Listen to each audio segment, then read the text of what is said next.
चांगलं गाव आहे तुमचं. कार्यक्रम व्यवस्थित चाललाय याचे सुद्धा तुम्ही सगळेच जण भागीदार आहात की गावाला चांगल्या पद्धतीने नेण्याच्या याच्यावरती आहे. गाव खरोखर हा एकदम प्रगती पथावर आहे. यापेक्षा प्रगती गाव करे सो राव ना करे. गावाची एकी महत्वाची आहे. एकत्र राहा.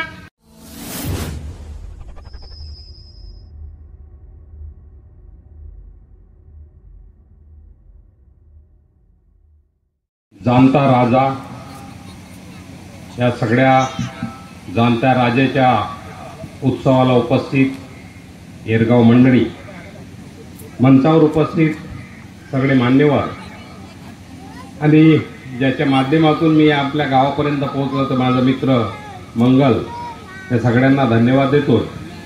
मला जो विषय दिलेला आहे व्यसनमुक्तीचा, त्या विषयावरती मी आपल्यासोबत संवाद करेन.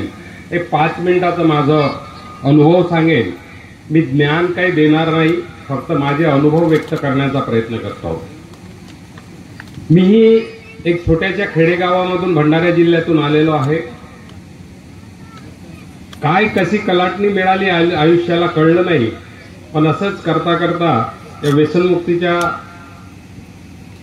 ओढीमध्ये वाहत गेलोय म्हणा. आणि आज जिथं वेळ मिळेल तिथं वेळ देण्याचा, जिथं पैसा वाटेल तिथं पैसा देण्याचा प्रयत्न करतोय. पण मात्र पैसा देण्याची माझी ताकद नाही, पण मात्र वेळ मी माझा देण्याचा प्रयत्न करतोय. गावामध्ये आपल्याला वाटते व्यसनांच्या बाबतीत बऱ्याच जणांचं गैरसमज आहे, चुकीच्या गैरसमज आहेत. पण वैज्ञानिक दृष्टी आहे, शास्त्रीय दृष्टीने मी थोडंफार मात्र 10 ते 15 मिनिटात सांगण्याचा प्रयत्न करतोय. व्यसन म्हणजे काय की शास्त्रज्ञांनी किंवा जे मेडिकल सायन्सने व्यसनाची व्याख्या केलेली आहे की मानवाला अनियंत्रित लागलेली वाईट सवय म्हणजे व्यसन. मग आपल्या परिसरामध्ये जे काही व्यसन करतात त्याच्यामध्ये तंबाखूमुळे जे काही गुटखा, खर्रा, टोबॅको, नस हे सगळे काही बिडी, सिगारेट ओढल्या जाते. दुसरं आहे दारूचं व्यसन की ते ताडी, माळी, गुडंबा, नीरा, मव्वा, देशीच्या इकडे इतके व्हेरायट्या, इंग्लिशच्या सगळ्या व्हेरायट्या. काही प्रमाणात इकडे आपल्याकडे गांजाही चालत असेल. मी थोडा फिरलो नाही, पण मला वाटतं इकडे गांजा पण असेल. काही याच्यामध्ये महिला मंडळांमध्ये बरेचसे जण ते नसानी दात घासणारा प्रकार हाय पण असेल. आणि गुटख्याचं प्रमाण मात्र जिकडे तिकडे तर असेलच, कारण की चंद्रपूर जिल्हा म्हटलंय किंवा आपला विदर्भ म्हटलंय तर गुटखा, तंबाखू, खर्रा, सिगारेट आणि दारू हा प्रकार मात्र जिकडे तिकडेच होते. ह्या व्यसनांच्या बाबतीत बोलण्याचा प्रकार झाला तर 2-3 गोष्टी महत्वाच्या आहेत की जो तंबाखू, गुटखा, बिडी, सिगारेट, दारू ओढतोय, पितोय, त्याला जर विचारला की कार बा तू दारू पिला आहे का, तर तो पहिला शब्द म्हणतो की मी नाही. त्याला रस्त्याला चालताही येत नसेल तरी पण तो मान्य करत नाही की मी दारू केलेलो आहे म्हणून. तंबाखू, गुटखा, खर्रा खाणारा आहे, त्याला वाटते की इकडे दाबेल तिकडे दाबेल, जिभेच्या खाली दाबेल आणि बोलताना थू थू थू करून दुसऱ्यावरती थुंका उडवेल. का रे बा खर्रा खाल्लाय का, गुटखा खाल्लाय का, तंबाखू खाल्लाय का म्हटलं तर तो मात्र नाही म्हणेल. तिसरी गोष्ट आहे का कागबाई एखादी म्हणा किंवा एखादी स्त्री किंवा पुरुष तो हे करतोय, तंबाखू खातोय म्हणा किंवा त्याच्यातलं एक आपल्या इकडे चालतंय की नाही चालत माहित नाही, पण गुडाची किंवा नसानी दात घासायची सवय असते बऱ्याचशा जणांना. दिवसातून आपण 2दा दात घासतोय, ब्रश करतोय, सकाळी उठल्यानंतर, रात्री झोपायच्या आधी. पण काही लोकांची अशी सवय असते की जेव्हा वाटलं तेव्हा दातच घासत दिसतात, पित चुकत आधी दात घासत असतात. कशाने दात घासतात ते गुडाखू किंवा मात्र ते एक नस मिळते त्याने. मग ह्या सगळ्या गोष्टींमध्ये काय असतो की जेणेकरून आपल्याला एखाद्याला, आता मी एखाद्या 2-3 गोष्टी तुम्हाला प्रॅक्टिकल आहे. एक कोणीतरी माझ्याकडे या, मुलगा किंवा मुलगी माझ्याकडे या, कोणीतरी या उठून स्वइच्छेने. हा काय गोटा खा बरं बेटा. गोटा नाही खाणार, चॉकलेट दिलं तर काय करशील, खातो जा बस. मी याला हा गोटा दिला तरी गोटा म्हणला दगडाला, चांगली गोष्ट आहे, गावातली आपली भाषा आहे. पण त्याला चॉकलेट दिलं असतं तर काय केलं असतं, खाल्लो असतो म्हणते. हा दगड खायचा नाहीये, तो चॉकलेट खायचा आहे हे आपल्याला का बरं माहित आहे. तेच गोष्ट आहे, तुम्ही सगळ्यांना एक प्रश्न विचारतोय की काय आपल्या झालेल्या मुलगा मुलगी आहे, पहिल्या वर्गात जेव्हा आपण शाळेत त्याचं ऍडमिशन करतोय तर माझा मुलगा किंवा मुलगी हे आहे पहिल्याच वर्गात नापास व्हावी त्याचाच माझा गर्व आहे असं आपल्या सगळ्यांना वाटते का? प्रश्न आहे. काय आहे प्रश्न? हो की नाही? पक्का? मग हा गोटा आहे. जसा आपण तंबाखू बिडी सिगरेट गुटखा दारू पितो हे माहीत आहे सगळ्यांना की हा दगड आहे किंवा तंबाखू बिडी सिगरेट गुटखा आहे, हे पिणं खाणं वाईट आहे असं माहीत असून सुद्धा मात्र आपण का बरं पितोय? बरोबर आहे की नाही? दारू पिण्याला माहित नाहीये का की त्याची नोकरी आहे, चाकरी आहे, पत्नी आहे, शेती आहे, हे सगळं आहे? तंबाखू गुटखा खाणाऱ्याला, बिडी खाणाऱ्याला, पिणारा व्यक्ती का करतोय? याच्याकडे आता मच्छी मटण चिकन मधून जातोय ते गोष्ट तर ह्या तंबाखू बिडी सिगरेट दारू मध्ये आहे का? की एकदा प्याल्यानंतर, एकदा घेतल्यानंतर आपल्याला वारंवार प्यावंच लागतो अशी आपली इच्छा होते का? का गरज आहे आपल्याला? भात वारंवार खायची इच्छा होते, पोळी भाजी खायची इच्छा होते आणि नाही खाल्ला आणि उपाशी राहायला भूक लागल्यानंतर तिकडेच लक्ष जाते. तशाच पद्धतीनं ज्याला तंबाखू खायची सवय आहे, बिडी तलप आल्यानंतर मात्र त्याला जर मिळालं नाही तर घाम फुटायला लागते, चिंता वाटायला लागते, हात थरथर कापायला लागते, भीती वाटायला लागते, घाबरायला लागते, झोप येत नाही आणि कोणाकोणाला तर जर सनवाडी तंबाखू बिडी सिगारेट पिलं तर टॉयलेटला सुद्धा साफ होत नाही. का बरं असं होते? आपल्याला तहान लागली तर पाणी पितो, भूक लागली तर अन्न खातो, पण मात्र आपल्याला दारू तंबाखू बिडी सिगरेट गुटख्याची तलप आली तर ती गोष्ट का खातो? कारण काय? हा दगड खायची वस्तू नाहीये तरी पण आपण मात्र तंबाखू बिडी सारखे वस्तू का खातोय? याच्या मागे सायंटिफिक एकच रिझन आहे की ते म्हणजे आपल्याला झालेली ते व्यसन. मग हा व्यसन जडतो कसं आहे? या व्यसनाच्या याच्यात वर्ल्ड हेल्थ ऑर्गनायझेशनने एक रिसर्च, अमेरिकन मेडिकल असोसिएशनने एक रिसर्च केलेला आहे 1956 मध्ये की त्या याच्यात 100 सारख्या वयाच्या मुला मुलींनी एकदा जर दारू पिणं, तंबाखू बिडी सिगारेट गुटखा खाणं सुरू केली, सपोज त्यांनी 16व्या वर्षी सगळे 16 वर्षाचे 100 मुलांना मुलींनी जर खाल्लं तर त्या याच्यापैकी जे 17 मुलं किंवा मुली हे अट्टल बेवडे बनतात. मग कोण आहे त्या 17 मध्ये? जर सपोज आपण येरगावचे 100 मुलं मुली एकाच वयाचे घेतले आणि त्या एकाच वयाचे घेतल्यानंतर बाकीचे जे आहेत ते नॉर्मल लाईफ जगू शकतात, रखतात, पण 17% किंवा 17 ते 100 मधले 17 मुलं मुली आहेत ते मात्र त्यांचं आयुष्य जे आहे, ज्याला आपण तुम्ही गावात बेवडा म्हणता, मड्डी म्हणता, पिदूर म्हणता, अल्कोहोलिक्स म्हणता. इकडे काय प्रसिद्ध आहे दारू पिणाऱ्याला? काय म्हणता तुम्ही नाव? टोपण नाव? डंगरी. डंगरी म्हणता का? डंगरी. तो इकडला डंगरी बनणार. हा डंगरी जो प्रकार बनते त्या डंगरीला तुम्ही जाऊन विचारा. पहिला प्रश्न आहे, का रे बाबा म्हणा आयुष्यामध्ये पहिल्यांदा जेव्हा दारू पिला, प्रश्न समजून घ्या बरोबर, पहिल्यांदा आयुष्यामध्ये कोणालाही ज्याला वाटते की तुम्हाला दारूची समस्या आहे त्याला जाऊन प्रश्न विचार जा. पहिला प्रश्न की आयुष्यामध्ये पहिल्यांदा दारू पिली तर बेवडा बनणार, मड्डी बनणार किंवा आपल्या भाषेतली डंगरी बनणार म्हणून पिला काय? दुसरा प्रश्न विचारा कोणालाही की जे काही दारू पिलात किंवा पितोय ती दारूची चव तुला जिभेला चाटून, आपण बऱ्याच वेळा काय होते की कुठल्या कार्यक्रमात गेलोय, लग्न किंवा कुठल्या कार्यक्रमात एखादी वांग्याची भाजी, आलूची भाजी किंवा डाळ भाजी किंवा काहीतरी मटन चिकन जे चांगली बनते ना, आपण बोट चाटून चाटून खातोय. का बरं खातोय? कारण की ती चव आपल्या जिभेला आवडते म्हणून. मग ती आपल्याला दारूची चव जी आहे, तंबाखू बिडी सिगारेटची जी चव आहे, आपल्या जिभेला आनंद देते काय? दारू पिल्यानंतर लोक थुथू का बरं करतात किंवा चकना का बरं खातात? या प्रश्नाचं जर उत्तर दिलंय तर त्यांचे जे सलाइवा म्हणजे ही जे लाळ निर्माण होते त्या लाळेला किंवा आपल्या जिभेला सुद्धा ती दारूची चव आवडत नाही. पण मात्र न आवडणारी वस्तू आपण आपल्या शरीरामध्ये का टाकतोय आणि वारंवार आपल्याला का प्यावं लागते? तर त्या गोष्टीसाठी आपल्या शरीरामध्ये जे डिपेंडन्सी, ज्याला परावलंबिता म्हणतो, ही परावलंबिता दारू किंवा तंबाखू बिडी सिगरेट वरती होते आणि त्याच्यामुळे होते. मग ते वारंवार आपल्याला का बरं प्यावं लागतंय?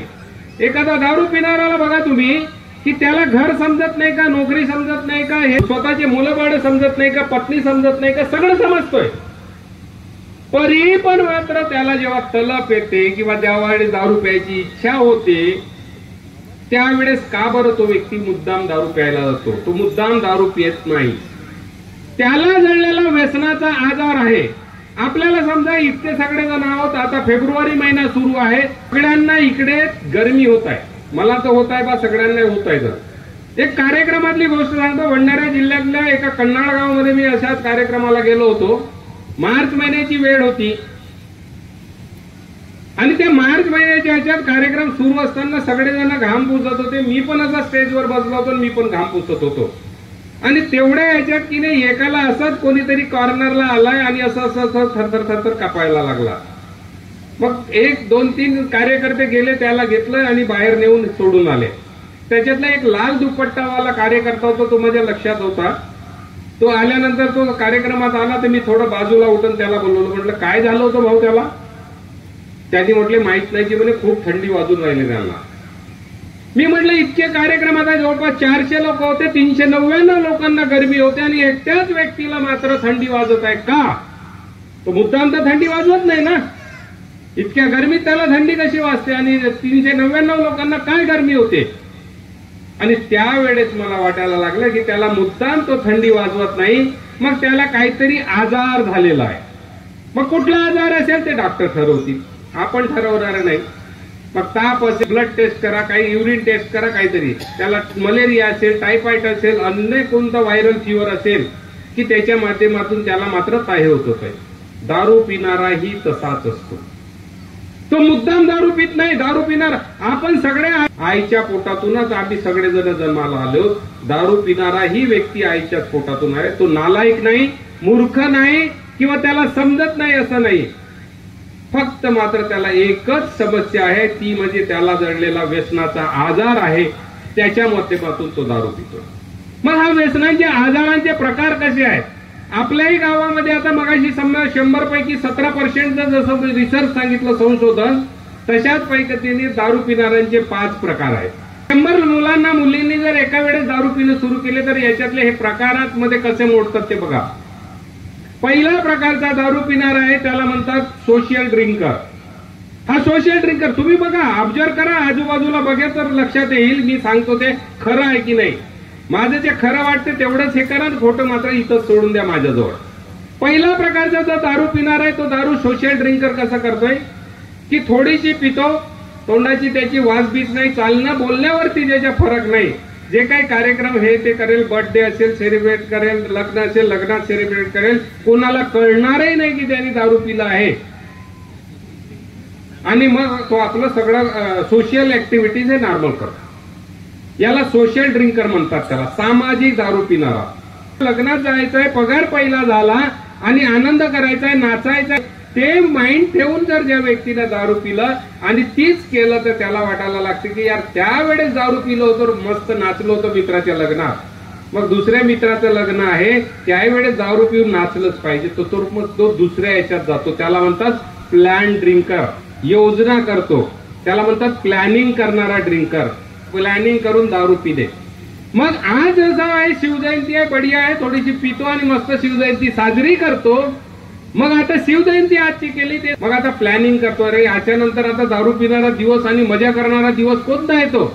कोणता येतो मार्च महिन्यात मजा करणारा आणि दारू पिणारा दिवस? होळी. मग चला आता होळीला. मग तो प्लॅनिंग करते, विचार करते आणि होळीला मात्र जाते. रामा गोमा तिमा सगळ्यांना फोन करून प्लॅनिंग करते, इकडे कोंबडा कापू, तिकडे बकरा कापू, तिकडे धुळवंदन खेळू, तिकडे हे करून, तिकडे दारू पिऊ. मग होळी झाली. होळीलाही तसंच त्याला मजा आहे. जो विचार करते तशा गोष्टी त्याला होत लागतात आणि मग तो प्लॅन वारंवार करायला लागते. असा एक वेळ पिणारा दारू हा वारंवार महिन्यातून एक वेळ प्यायला प्लॅनिंग करायला लागते. महिन्याची प्लॅनिंग वारंवार आठवड्यावर जाते, आठवड्याची करून मग आठवड्यातून 2-3 वेळा जाते, 2-3 वेळा केल्यानंतर मग रोजच येते. आणि त्याला म्हणतात तिसऱ्या प्रकारचा दारू पिणारा, त्याला म्हणतात डेली ड्रिंकर. दररोज दारू पिणारा, दारू मग हा दररोज दारू पिणारा कसा करतो? एखादा नोकरीवाला असेल, दिवसभराची नोकरी करतो आणि ठराविक वेळी जेवणाच्या आधी आपली 1 पॅक 2 पॅक 3 पॅक अर्धा बंबर जेवढा कोटा असेल तेवढा पितो आणि जेवण करून झोपून जातो. परत दुसऱ्या दिवशी दिवसभर पित नाही. शेती करणारा असेल, मजूर असेल, सगळे कामं आपले आटोपतो. खाली राहणारा असेल तोही आपल्या खाली राहतो आणि संध्याकाळी मात्र जेवणाच्या वेळेस आपल्याला जेवणाच्या आधी ठराविक क्वांटिटी एवढे 1 पॅक 2 पॅक 4 पॅक पितोय आणि मग मात्र खूप दिवसात आपण बरेचसे गावात बघतोय, अरे तो काय दारू पिते पण त्याच्यासारखा पिणारा आपल्याला रोजच पिते, पण मात्र कोणाला त्रास देत नाही, कोणाला काही करत नाही, पण मात्र पिते रोज. हा असा प्रकार आहे, त्याला म्हणतात डेली ड्रिंकर. 3 प्रकार झाले. 4थ्या प्रकारचा जो आहे त्याला म्हणतात बिंजी ड्रिंकर, सप्ताह मांडणारा. सप्ताह मांडणारा कसा पिकतो? एकदा पगार झाला, बायकोशी भांडण झालं, धान पिकले, चूर्णा झाला, रोवणा झाला, पगार आला, पैसे खिच्यात आले की एकदा तोंडाला लागली की ते 8-8 15 दिवस तो दारू कंटिन्यू दारू पित राहतो. आणि मग तो कंटिन्यू दारू पिला, हातपाय तुटून झाले, पैसे संपले म्हणा किंवा तोंडबिंड फुटलं सुजलं की मग मात्र त्याची दारू थांबते. थांबलं की 8-15 दिवस, 1 महिना, 2 महिने, 4-6 महिने, 1 वर्ष पितच नाही. आणि मग एखादा परत अजून असा प्रसंग आला किंवा तोंडाला लागली की परत प्यायला लागतोय. याला म्हणतात सप्ताह मांडणारा किंवा कंटिन्युअस बिंजी ड्रिंकर. एकदा सुरू झाली की कंटिन्युअस त्याची सुरूच होते, 15-15 दिवस, 1-1 महिना, 8-8 दिवस, आणि एकदा बंद झाली की मग सगळं बंद होते. त्याच्यासारखा व्यक्ती नाही. आणि 5व्या प्रकारचा जो व्यक्ती आहे त्याला म्हणतात कंटिन्युअस ड्रिंकर. सकाळी बघितला तरी पिलाच दिसतो, दुपारी बघितला तरी पिलाच दिसतो, आणि रात्री बघितला तरी दारू पिलाच दिसतोय. हे जे 5 प्रकारचे जे दारू पिणारे आहेत ते आपल्या गावा येरगावमध्येही आहेत. विचार करा, ऑब्झर्व करा, लक्षात येईल. मग अशा प्रसंगामध्ये ह्या दारू पिणाऱ्यांना टाळणं का, हाकलणे का, मारणे का? मी माझ्या इतक्या 24 वर्षाच्या कालखंडामध्ये बघितलेले आहे. दारू पिणाऱ्याला बांधून ठेवलं तरी त्याची दारू सुटली नाही. दारू पिणाराची बायको सोडून गेली तरी त्याची दारू सुटली नाही. दारू पिणारा शेती नोकरी सगळे चपाट करून टाकले तरी त्याची गेली नाही. घरच्यांनी त्याला हाकलून दिला तरी सुटली नाही. हातपाय तुटले तरी सोडून नाही. मरून गेला तरी दारू सुटली नाही. मग दारू सुटते कशी? दारू सोडवायची कशी? सोडते कशी? सोडणार काय? एक गोष्ट त्रिवार सत्य आहे. कोणी कितीही काही म्हणत असेल, पण कोणाचीही वाईट सवय, सुरुवातीला सांगितलं मी, व्यसन हा एक आजार आहे. व्यसनाची व्याख्या सांगितली की मानवाला लागलेली अनियंत्रित वाईट सवय म्हणजे व्यसन. मग हा व्यसन दुसऱ्याचा कोणी कितीही मोठा व्यक्ती असेल, या मंचावर असो या किंवा जगातला कुठलाही व्यक्ती असो, कोणीही व्यक्ती कोणाची वाईट सवय सोडून देऊ शकत नाही. जोपर्यंत त्या व्यक्तीला स्वतःला त्या हृदय आणि या मेंदूमध्ये चंचल होणारा जो मधला भाग आहे, त्याची जी इच्छा आहे, विचार आहे, जोपर्यंत होत नाही तोपर्यंत त्या व्यक्तीचं व्यसन सुटत नाही. मी सोडून दिलं, मी केले हे म्हणणारे सगळे भोमरागडीवाले आहेत. मी वास्तविकता सांगतोय त्याच्यामुळं की कोणी कोणाचं व्यसन सोडवून देऊ शकत नाही.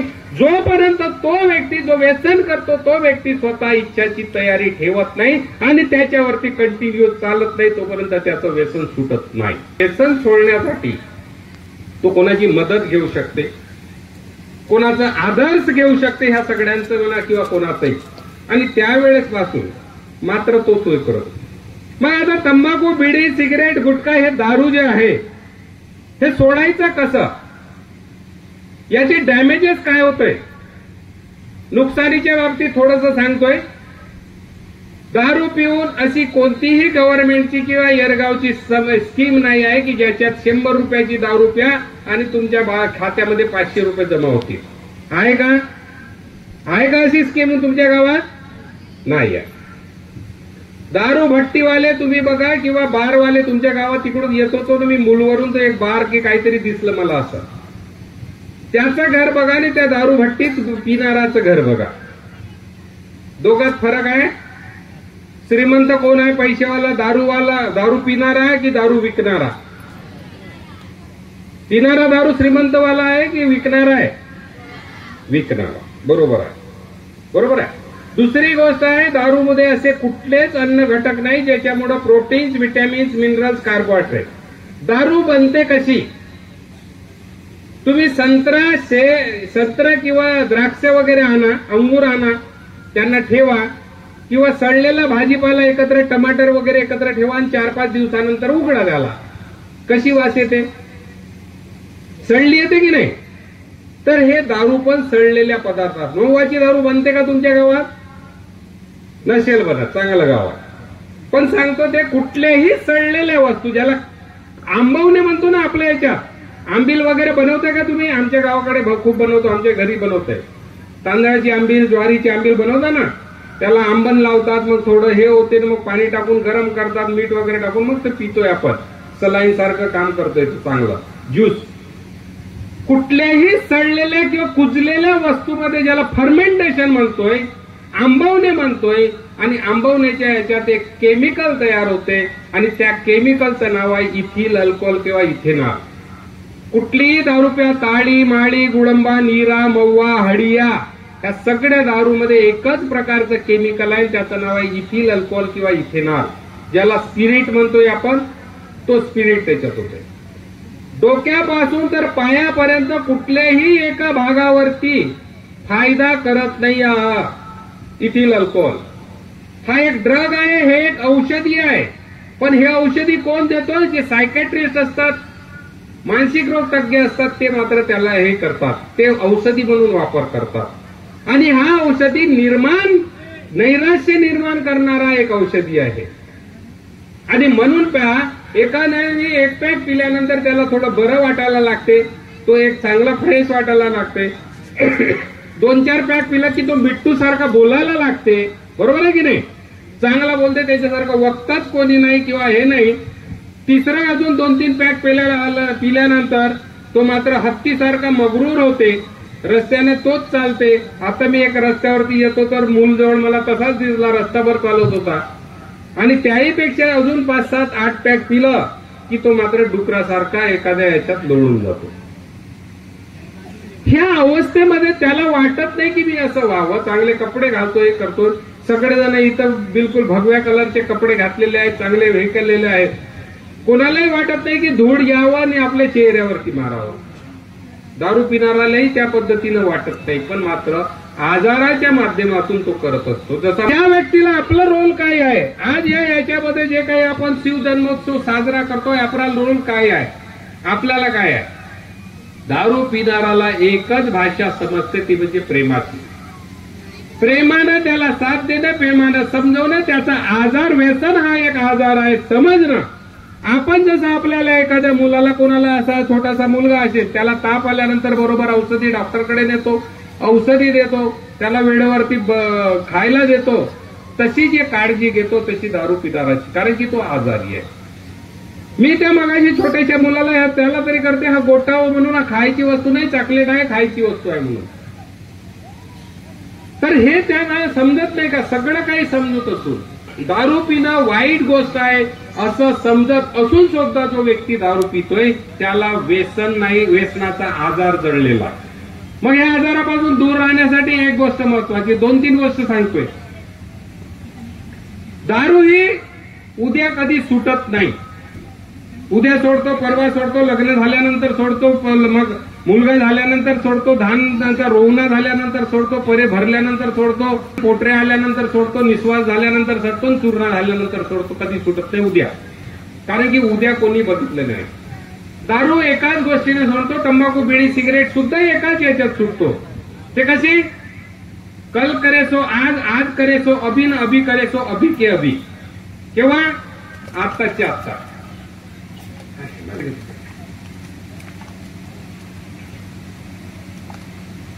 धन्यवाद. थोडंसं केअर करताय, चांगलं गाव आहे तुमचं.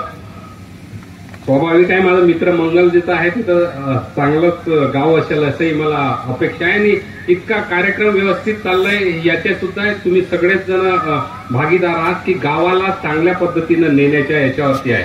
गाव खरोखर हा एकदम प्रगतीपथावर आहे. यापेक्षा प्रगती करण्यासाठी चांगल्या गोष्टी करत राहा. त्याही माझा अनुभव मी काही 5 मिनिटात सांगेन. मग हा दारू सोडायचा आपल्या बाबतीत होतंय की दारू हे उद्या कधी सुटत नाही. थोडीशी पिऊन घेतो आणि मग इथली बॉटल पिऊन घेतो. ज्या व्यक्तीमध्ये आहे की इतकी बॉटल पिल्यानंतर इतकी उरलेली बॉटल फेकण्याची ताकद आहे, तो व्यक्ती मात्र दारूपासून दूर राहतो. मी हे संपवून टाकतो आणि उद्या दारूपासून बंद करतो, तर परत मात्र त्याला जी तलप येते. का तलप येते? त्याच्या मेंदूमध्ये एक 4 प्रकारचे केमिकल, जे लोचा म्हणतो ना, इधर मत मार छोटा दिमाग होतो, केमिकल लोचा होता है. तर आपल्या मेंदूमध्ये एक विचार निर्माण करणारा एक केंद्रबिंदू आहे. त्या केंद्रबिंदूमध्ये 4 रासायनिक पदार्थ तयार होतात. त्याच्यातला एक डोपामाइन नावाचा जो पदार्थ आहे, हा जास्त सिक्रेट होते आणि जास्त सिक्रेट झाल्यानंतर त्याला वारंवार दारू प्यायला लावतो. 1 किलो वांग्याची भाजी बनवायचं आहे तर अर्धा किलो तिखट आणि 2 किलो तेल टाकतोय का आपण? आणि 4 किलो मीठ टाकतोय का? किती टाकतो? आपल्याला रुचकर स्वादिष्ट जर वांग्याची भाजी खायची असेल, 1 किलो बनवायची असेल तर 100 ml आपण तेल टाकू, 25 ते 50 ml तिखट टाकू, 25 ते 30 ग्राम आपण मीठ टाकू, मसाला बिसाला कांदे पिळून बढिया आपण हे करू. आणि 1 किलो वांग्याची भाजी बनवण्यामध्ये अर्धा किलो तिखट आणि 1 किलो मीठ टाकलं तर कसं होईल? खाण्यायोग्य होईल का? आपल्या मेंदूमध्ये तसेच विचार करणारे स्त्राव असतात. आणि मग हे स्त्राव काय करत असतात की आपल्याला ज्या आईला आई मानतो तो व्यक्ती त्या दारू पिल्यानंतर साली का म्हणतोय? आपल्या बहिणीला बहीण मानतो, पण दारू पिल्यानंतर साली हरामखोर का बरं म्हणतोय? तो व्यक्ती तर वाईट नाही, दारू पिल्यानंतरच त्याची वागणूक का बरं होतोय? तर तो व्यक्ती वाईट नाही, तर त्याला जडलेला आजार आहे. त्याच्यामधून त्याला विचार करणारे जे केंद्रबिंदू आहे, त्या केंद्रबिंदूवरती त्याची घड्याळ जी आहे ते उलटे काटे फिरतात. कसे उलटे फिरतात? आपल्या घड्याळीमध्ये आपले विचार, आई आहे तिला आईच म्हणायचं, बहीण आहे तिला बहिणीच म्हणायचं, भाऊ आहे त्याला साला नाही भाऊच म्हणायचं, बरोबर आहे, मित्र आहे त्याला मित्रच म्हणायचं. पण हा काय करतो? भावाला साले हरामखोर म्हणतोय, बहिणीला साली हरामखोर म्हणतोय, आई बापांना तो ऐशी तैशी करून ठेवतो. का? याच्या विचाराची घड्याळ उलटी फिरते. का? दारू पिल्यानंतर. कशी फिरते? याच्या घड्याळीत, आपल्या घड्याळीत 12 वाजल्यानंतर 1, 2, 3, 4 असे वाजते, याच्या घड्याळीत 12 वाजल्यानंतर 11, 10, 9 असे उलटे होते. विचार करण्याचे जे केंद्रबिंदू असलेलं त्याच्यात डोपामाइन, नॉरएड्रेनालिन, सायटोन आणि गबा अमायनोब्युटेरिक ऍसिड हे जे ऍसिड आहे या सम प्रमाणात वाहत नाही. डोपामाइन नावाचा स्राव जास्त वाहतो आणि त्याची वैचारिक हे असामाजिक कृत्य करायला मात्र भाव पडतो. आणि मग या वेळेस काय होतंय की आपल्याला जिभेपासून, गड्यापासून, लिव्हर पर्यंत, किडनी पर्यंत सगळ्या गोष्टी आहेत. दारूचे दुष्परिणाम सांगणार नाही, पण दारूपासून दूर कसं राहायचं एवढं सांगतो.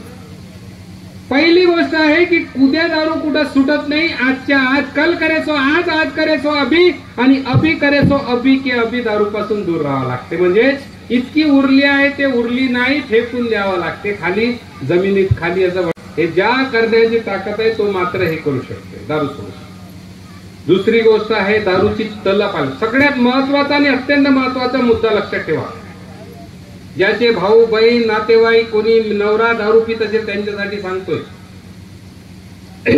दुसरी गोष्ट, दारू पिला बंद केल्यानंतर एक त्रास होते ज्याला विड्रॉवल सिम्पटम्स म्हणतात.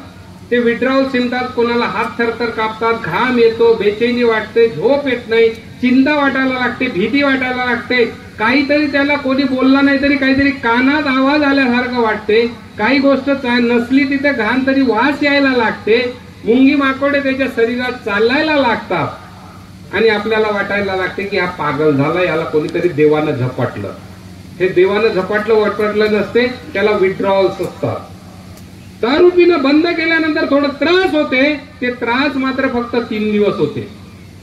हात तुटलं, लागलं, मार तर आपल्याला दुखतं, तसंच हे 3 दिवसाचा त्रास ते 7 दिवसाचा त्रास, ते विड्रॉवल सिम्पटम ज्याला डिटॉक्सिफिकेशन म्हणतोय, ते सहन करण्याची ताकद ज्या दारू पिणारात आहे तो मात्र दारूपासून दूर राहतो.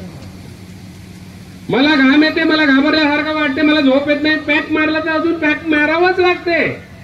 अरे आज झोप येत नाही, उद्या येणार नाही, परवा येणार नाही, नेवर वाचून मग हळूहळू झोप यायला लागते. हात थरथर कापणारा राहते, जेवण जात नाही, अन्न होत नाही, उलटे व्हायला लागते, पित्ताची उलटी वाहते, कडवट कडवट उलट्या होते, हे आज होते, उद्या होते, परवा होते, पण निर्वापासून मग हळूहळू बंद होते.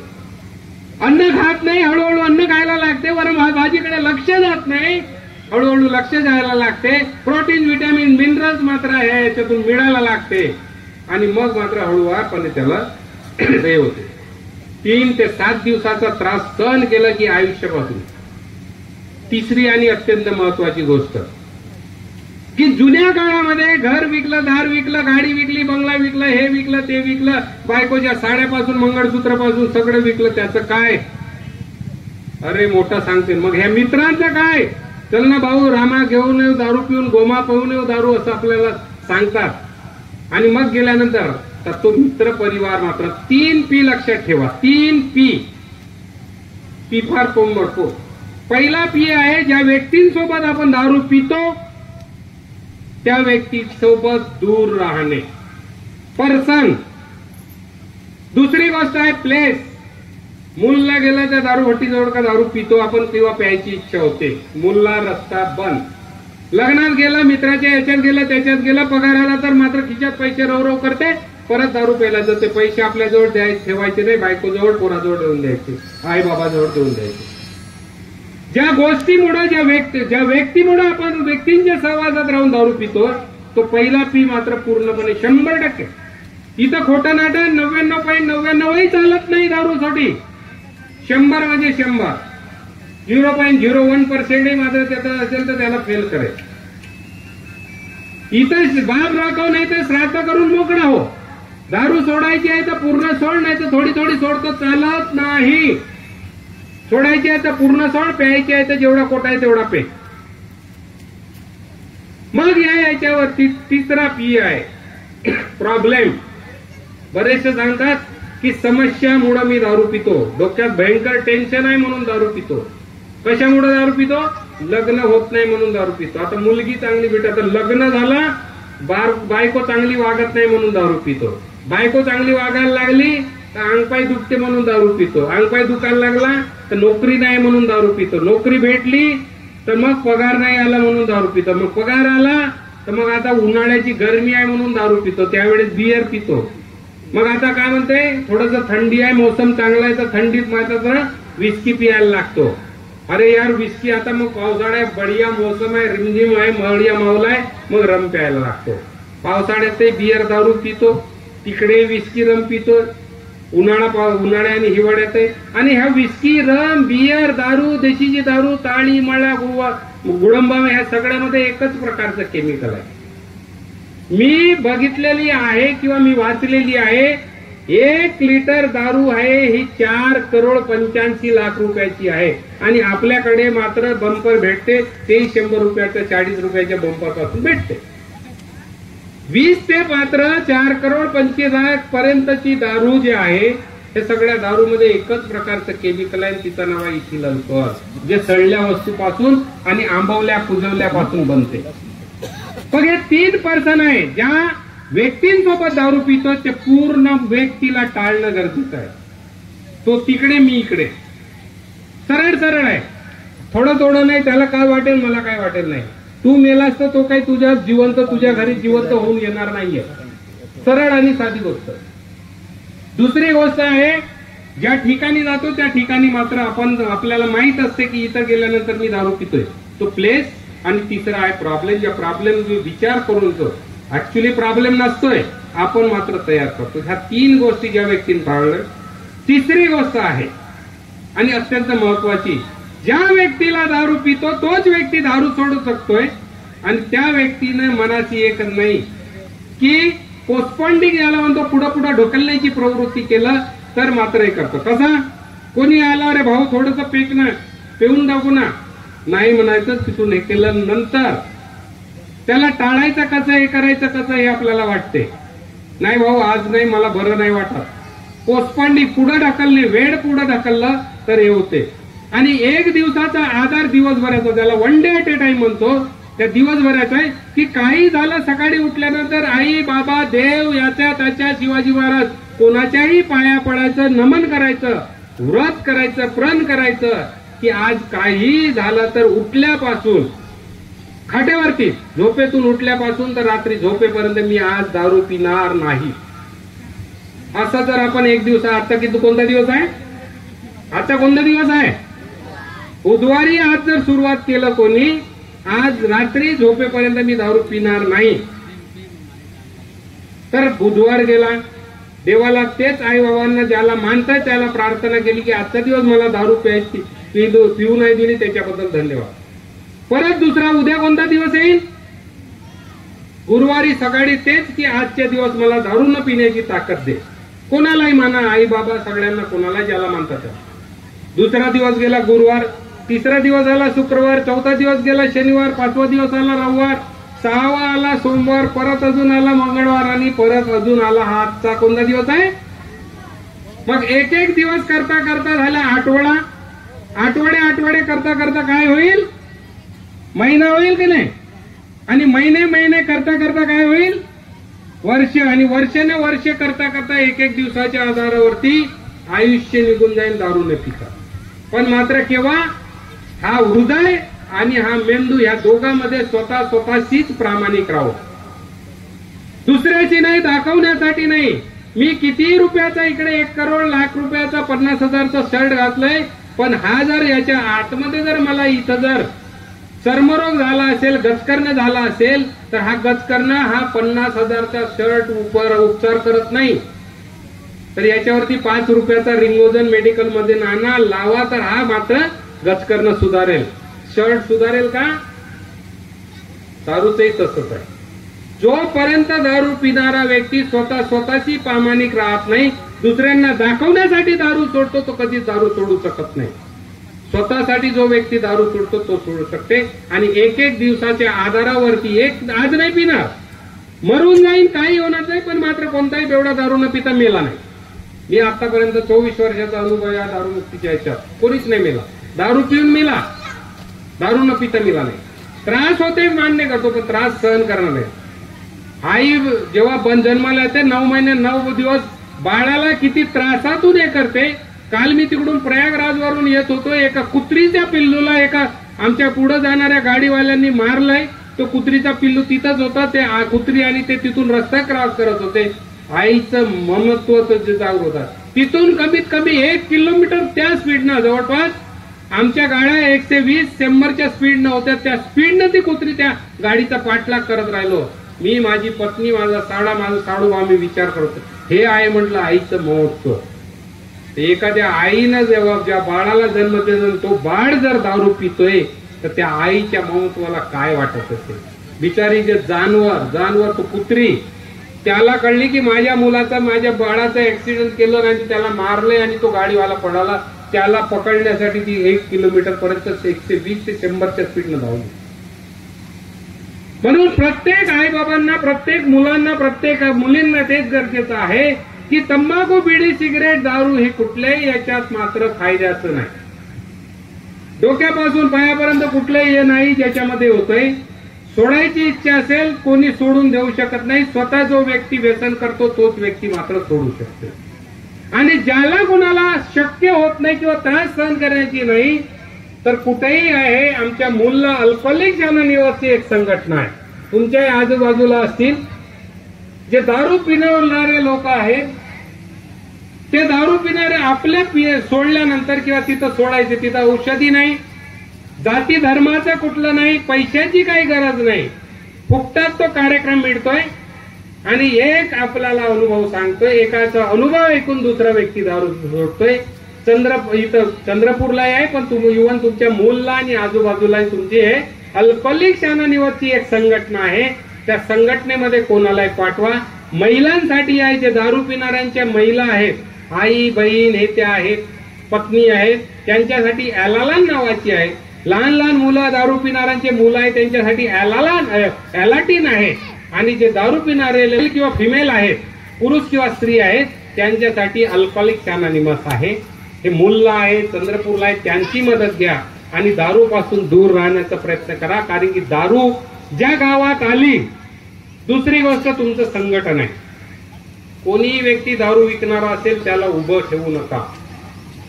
महिलांसाठी, पुरुषांसाठी सगळेजण एका वेगळ्या. आज मी आहे, मी दारू विकतोय, पण माझ्या पुढे जर माझ्या मुलांनी दारू पिलं मी कमावतो कोणासाठी किंवा काय करतो? माझ्या पत्नीसाठी, आईवडिलांसाठी, मुलासाठी. आणि तो जर मुलगा दारू पिणारा आहे तर माझं आयुष्य कशासाठी? म्हणून पहिली गोष्ट, लिगली असेल तर सगळ्यांनी एक ठराव करून गव्हर्नमेंटला हे करा. इल्लिगली असेल तर पोलीस स्टेशन सोबत हे करून तिथंच हे करा. टप्प्याटप्प्यांनी हे करा, पण मात्र गावात दारू विकणारा ठेवू नका. पण ह्या सगळ्यांसाठी आपल्या गावाचं भविष्य, दिसणारे चेहरे, आनंद हे करायचा असेल, असे एवढे चांगले शिवजयंती सारखे कार्यक्रम करायचे असेल तर गावात दारू, कोंबडे बाजार, सट्टापट्टी खेळून हे करणारे नाही. बैल बाजारात किंवा त्या पटाच्या शर्यतीमध्ये इकडे मसली म्हणून आहे एक नागबेडवडे गाव, मी गेलो होतो. तिथं फक्त 5-6 लोकांच्या इंटरव्ह्यूज घेतल्या. बैलाची शर्यत करून पैसे लावणारे आणि हे करणारे, नांगर वकर फणीला चालणाऱ्या बैलाला खाणे देत नाही, याला मात्र काजू किसमिस आणि दूध पाजतात, अंडे चारतात. पैसे लावतात लाखो रुपये, 50 लाख, 30 लाख, 40 लाख. अरे बाबा, 2 पैकी कोणीतरी एक हारणारच आहे ना. प्रत्येकालाच वाटते मीच मोठा बादशाह आहे. कोणी बादशाह नाहीये. तो पण एक जुगार, हा एक व्यसनच आहे. तर ज्या गावामध्ये व्यसनापासून दूर गाव आहे तो गाव सुजलाम आणि सुफलाम आहे. आपल्याही येरगावला सुजलाम सुफलाम ठेवण्यासाठी तरुण म्हातारे व्यक्तींनी आपण मीच पुढे बसतो, मीच भाषण देतो असं करायचं नाही. मी माझ्या स्टाफमध्ये मंगलला विचारलं, मी ज्या याचा HOD आहे डिपार्टमेंटचा, मी या पोरांना सेकंड लाईन तयार केलेली आहे.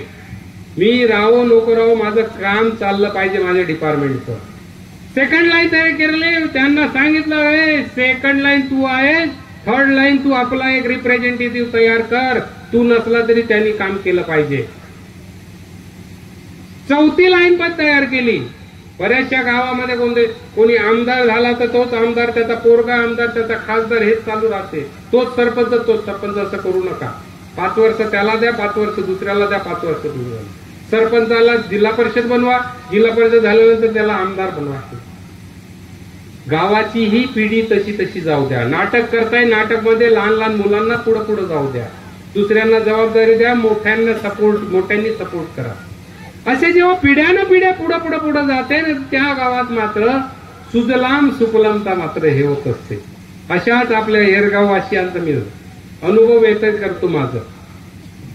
मी दिलीप हरिश्चंद्र बुराडे, माझं मूळ गाव आहे मुक्काम पोस्ट सरांडी बुजुर्ग, तहसील लाखांदूर, जिल्हा भंडारा.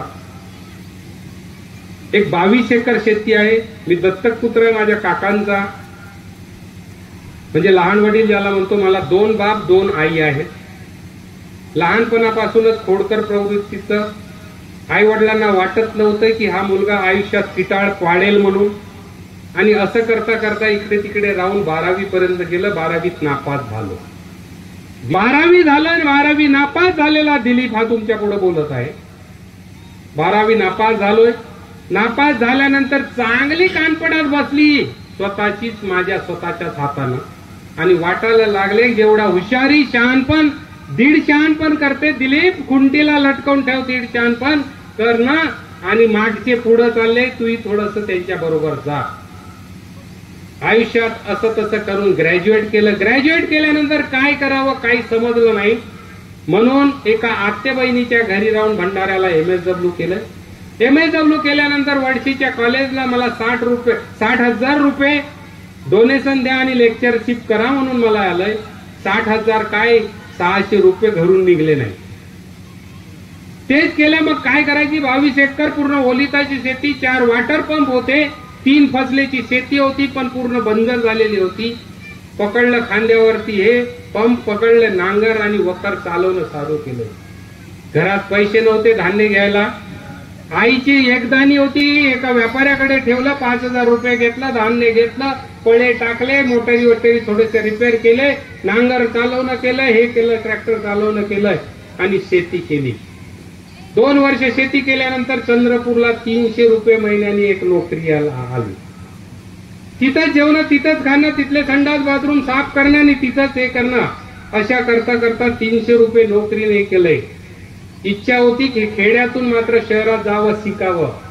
आणि तोच 12वी नापास झालेला आणि तोच 300 रुपये महिन्यानी नोकरी करणारा जो दिलीप आहे, आज माझ्याकडे 3 ग्रॅज्युएशन आहे, 3 पोस्ट ग्रॅज्युएशन. गावात राहून एखाद्या शाळेत शिक्षक व्हावं, एखादा क्लर्क व्हावं किंवा एखाद्या आश्रम शाळेत कामाटी म्हणून मला नोकरी आलेली होती, त्याच माझी अवकाश होती. पण मात्र ह्या व्यसनमुक्ती कार्यक्रमाचे अल्कोहोलिक सोबत राहून राहून माझ्या वैयक्तिक जे कॅरेक्टर डिफेक्ट होते त्यामध्ये बदल करायला लागलो आणि मला मात्र माझं शोधायला लागलो मी. आणि तेव्हा माझा मला दिसत होता, प्रत्येक क्षणी स्वतःला लागलो. त्यावेळेस 300 रुपये महिन्यानी नोकरी करणारा आज दिलीप बुराडेची नव्हती, तो आता लाखो रुपये कमावते. तर मायबाप सगळ्यात महत्वाचे. ज्या मायबापाचा माझ्यावरती विश्वास नव्हता की हा चांगला खिताड पाडेल ना, आपलं आयुष्य करेल, ते टेन्शननी जगत होते, ते मायबाप आज अभिमानानं सांगतात की माझा जिथं कुठं मुलगा आहे तिथं तो आहे, तो कोणाचं चांगलं करणं नाही जमेल पण वाईट नाही करणार, एवढा दोन्ही मायांना आणि दोन्ही बापांना माझा विश्वास आहे. याच्यापेक्षा दुसरी मी संपत्ती कुठंच कमावलेली नाहीये. ज्या व्यक्तींचा तुम्ही सत्कार केलेला आहे, मुलांना आणि मुलींना सगळ्यांसाठीच. मी त्यावेळेस विद्यार्थी होतो, विद्यार्थी आहे आणि अजूनही विद्यार्थी राहणारच आहे. पुस्तक वाचणं, शिकणं, त्याच्यातून हे करणं. तुमच्या गावात गुरुदेव मंडळ आहे, भगवी टोपी घालणं म्हणजे आणि पुढे हे करणं नाही. गुरुदेवांचे विचार आत्मसात, ज्ञान वाटणं नाही, आपलं अनुभव वाटणं महत्वाचं आहे. मी काय केलं म्हणून तुम्हाला सांगत आहे. तुम्ही काय करायचंय करा, तर करा, नाही तर नका करू. मी तुम्हाला म्हणतो काय नालायक आहे, काय मूर्ख आहे, काय गधे आहेत, काय हे आहेत येरगावचे लोक. अरे पण तुम्हाला मूर्ख म्हणणारा तुमच्यातला एखादा वाईट गुण मला दिसत असेल, 1, 2, 3 आणि 4, तुम्हाला 1 पटीनं मूर्ख म्हणणारा दिलीप बुराडे जो आहे हा 4 पटीनं मूर्ख आहे, नालायक हे मला दिसत नाही. आणि मी मात्र स्वतःला शोधण्याचा प्रयत्न केला. आणि त्यावेळेस जेव्हा जेव्हा माझी चूक होते, पत्नीसोबत वागताना होते, पत्नी टक्कन केलं तर मी टुक्कन करून चुपचाप राहतो, वाद होऊ देत नाही. मुलाला मित्रासोबत वागतो, याला विचारा मंगलला माझ्या पुढे, हा माझा कलिग आहे, माझ्यासोबत काम करते, पण याला कधी मी म्हटलं नाही की हा माझ्या अंडरमध्ये काम करते, हा माझ्या सोबत काम करते. अरे आपण इक्वल आहे, सोरक्या आहोत, आईबाप आहेत. आज बऱ्याचशा गोष्टी, लहान लहान गोष्टी पैशामुळे होतात. 1 रुपया कमावण्याची अवकाश ज्या दिलीप बुराडेची नव्हती, तो आता लाखो रुपये कमावते, तर मला अजून काय पाहिजे. अरे ज्याच्यासाठी सगळेजण आपण झटतो त्या मायबापांचा विश्वास आपल्यावरती आहे की माझा मुलगा जिथं आहे तिथं चांगला आहे आणि सभ्य आहे, व्यवस्थित आहे, त्यापेक्षा आयुष्यात दुसरं काय पाहिजे. धीरूभाई अंबानीने डोक्यावरती काही नेलं नाही आणि आता अनिल अंबानी आणि अंबानी नाही नेणार आहे. बरोबर आहे, नेणार आहे का. मूलचा एखादा तुमच्या राईस मिलवाला श्रीमंतही कोणी नेणार नाही आहेत आणि तुम्ही आम्ही काही नेणार नाही आहोत. जे कमवतो ते आनंदानं, जे करतो ते आनंदानं जगणं तरच होतंय. तर मला आयोजकांनी बोलवलंय, मंगलच्या माध्यमातून मी येतोय. मंगलचा पुरस्च धन्यवाद म्हणतो. सगळ्यांना सरते शेवटी एकच सांगतो, गाव करे सो राव ना करे. गावाची एकी महत्वाची आहे, एकत्र राहा, भांडण तड्डे आपसात आणि गावातले गावातच मिटवा. गाव करेल तर दुसरं कोणी करू शकत नाही. गावाला जर सुजलाम सुफलाम बनवायचं असेल तर आपल्या घराला सुजलाम, नाही तर मी आपल्या घरचा कचरा काढतो आणि रस्त्यावरती फेकतोय, असं करू नका. त्या रस्त्याला कचऱ्याला ठेवा आणि त्या कचऱ्याला कूडदानमध्ये फेका. त्यावेळेस मात्र हे होते. शेती आहे, पाण्याला कसंही करायचं, शेतीतून 3 पिकं कसे काढायचे, जास्तीत जास्त कसे करायचे. मुलं आहेत, टीचर आहेत, सहज आहेत, गावात येत नाही, त्यांना जाऊन विचारणं, त्यांना जाऊन हे करणं. तुम्ही सत्कार केले सगळ्यांना, मला खूप आनंद आहे सगळ्या याचा की जे गोष्ट आहेत, रिस्पेक्टेबल पर्सन्स आहेत, त्यांना आदर करणं महत्वाचं आहे. आणि मुलांना मात्र संस्कार देण्यापेक्षा माझा मुलगा कसा करते, माझा संस्कार मी करतो तसंच करते तो. म्हणून बाप जर इकडे घोटत असेल तंबाखू, बिडी, सिगरेट, तर पोरगाही तसाच बिडी, तंबाखू पिढेल नक्की. तिकडे कोंबडा लढवत असेल तर मुलगा कोंबडा लढवणार. बैलांचे सर्व पत्ता हे करत असेल, सट्टा लावून 200 लावून 1000 कमवण्याचा प्रयत्न करतो, मुलगा येतो. जसं आपण देतो तसं आपल्याला मिळतोय आणि हे सगळ्या गोष्टी होत आहे त्याच्यामुळे आहे. परत मी आयोजकांचं हे करतोय आणि मी इथं थांबतो. Thank you very much.